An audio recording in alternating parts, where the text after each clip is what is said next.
Hey there, guys. All right, today we are back with some more of the Great War. On to week 125, the Mesopotamian Front Awakens. It's been a hot minute, and Joseph Joffre gets sacked. Our giant Frenchman is no more. Fired. Before we dive in, make sure you go and check out the links in the description box below. I would love it if you joined the Discord and followed me over at Twitch. Okay. All right, hold on. Gotta dive in. He had been the Rock of Calm in 1914 as the Germans approached Paris. But as 1916 and the battles of the Somme and Verdun had continued on and on with ever more French lives lost, confidence in General Joseph Joffre's leadership of the French army had flagged. And this week, Joffre is replaced. Well, I feel like he's doing better than Haig. I feel like he hasn't been necessarily unnecessarily sacrificing French lives too much, from what I'm remembering off the top of my head.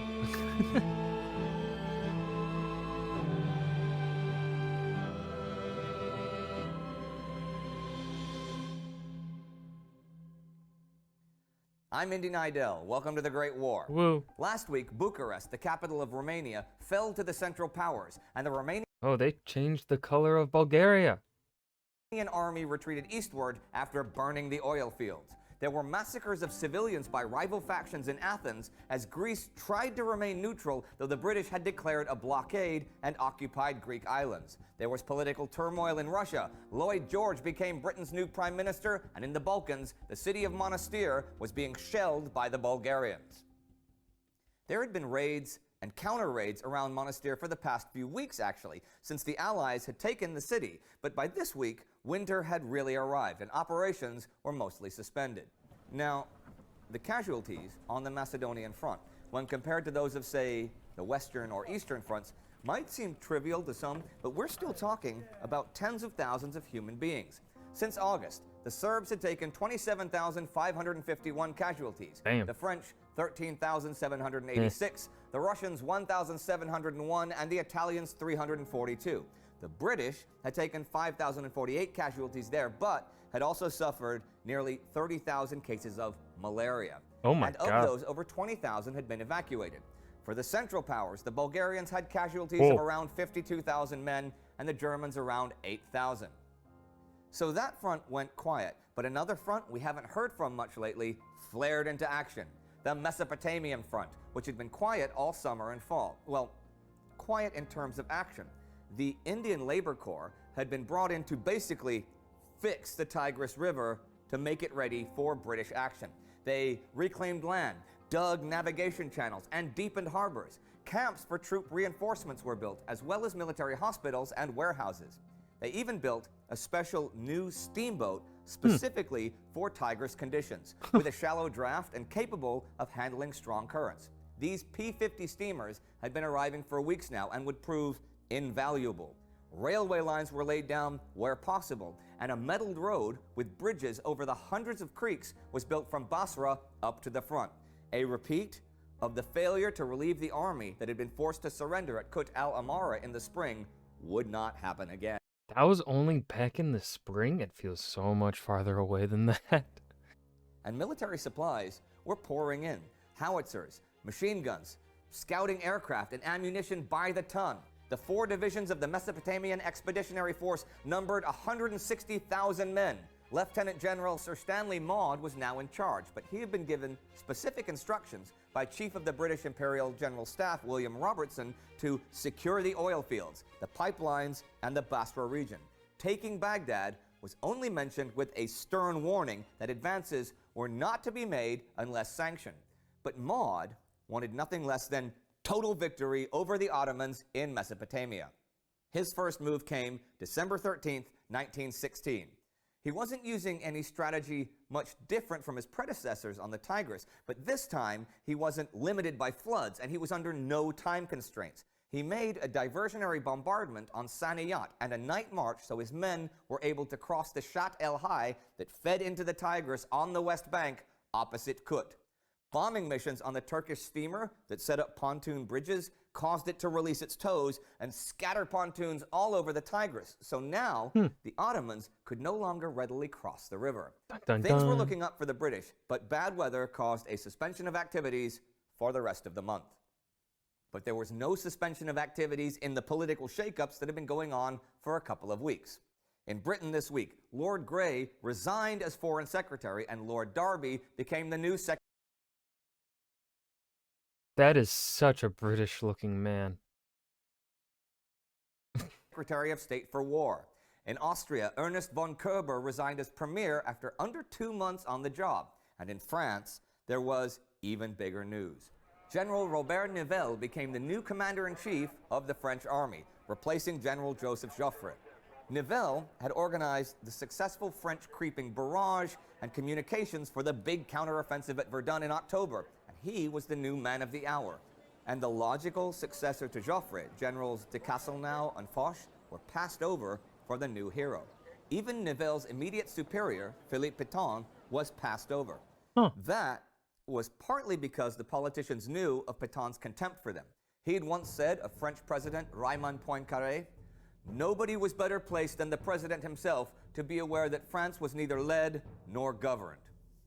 Nivelle, on the other hand, had a great ability to charm the elected politicians. Straight away, during what would prove to be the coldest winter of the war, Nivelle launched another heavy attack at Verdun, north of Douaumont, at the end of the week. The front line there is now back almost to where it was 9 months ago. French Nice. Premier Aristide Briand was also in the news this week. On the 12th, notes were passed by the 4 Central Powers to American ambassadors to tell Entente governments that they are ready to negotiate for peace. The next day, Briand summed up the German peace note as, "Heads I win, tails you lose." But Germany had been quite successful in the field recently, in Romania. The armies on both sides, however, were reaching their limits. Many units having seen continuous combat for weeks. Rain had caused rivers to overflow and highways to become mud baths. German General Erich von Falconheim's supply base was hundreds of kilometers away, and his men had outrun their supplies, so he ordered a day of rest on the 8th. The loss of their capital city had demoralized the Romanian army as it now headed east, and King Ferdinand knew that more Russian help was crucial, but this came with a quid pro quo. Now, They always the do. Russians currently had 12 divisions in Romania, mostly in Moldavia, and they proposed to create an army group with them in charge of any Romanian units fit to fight. This was rejected, but King Ferdinand was put in charge of the Romanian Front with a Romanian and a Russian general in charge of their respective forces. But in reality, the Russian general had control. And that general was Vladimir Sakharov, who we saw a lot of last summer in the Brusilov offensive. Romanian Army Chief of Staff Dumitru Iliescu became the scapegoat for losing the capital and the richest province of the country after only around 100 days of fighting, and lost his job.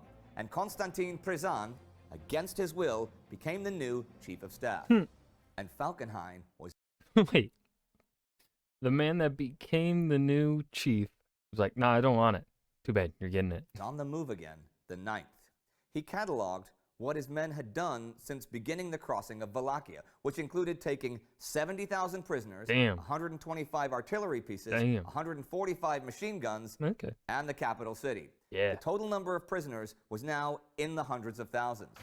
By the end of the week, Falkenhayn's men entered Butzau. August von Mackensen's Danube army was over Oh my God, they are moving quick. the Jalomita River, northeast of Bucharest, and all Wallachia was cleared of Allied troops south of the Bucharest-Cernavoda line.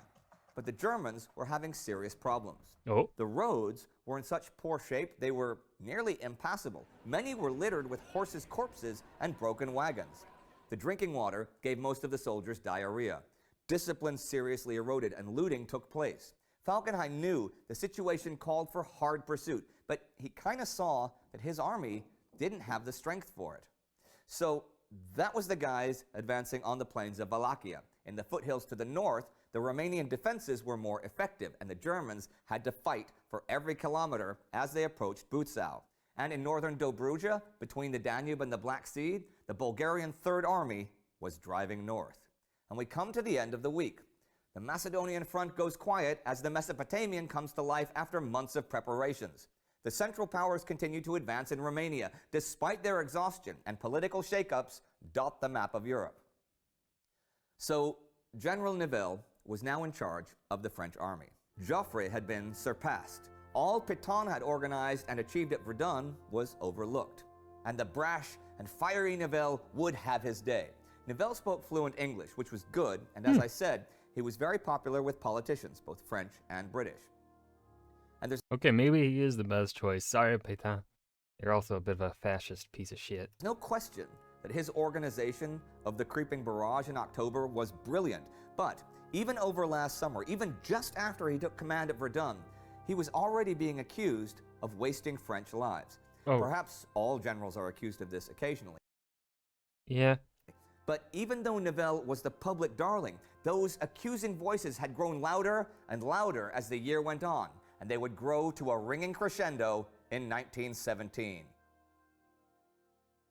If you're curious about what Pétain actually achieved at Verdun, you can click right here to And that was the Mesopotamian Front Awakens. Joseph Joffre gets sacked. The Great War, week 125. This was one of the weeks where things happening, but nothing really to, I feel like, comment on. Compared to last week, we had quite a good fair bit to talk about. But yeah, man, this Central Power is really making progress in Romania. That was quite a turn. They were slow a bit. Well, I guess in the grand scheme of World War I, they weren't that slow with the conquest of Romania here, but after Bucharest fell, they really started moving. So I hope you guys enjoyed. Remember to hit that like button and subscribe for more, and I will see you guys in the next video. Peace.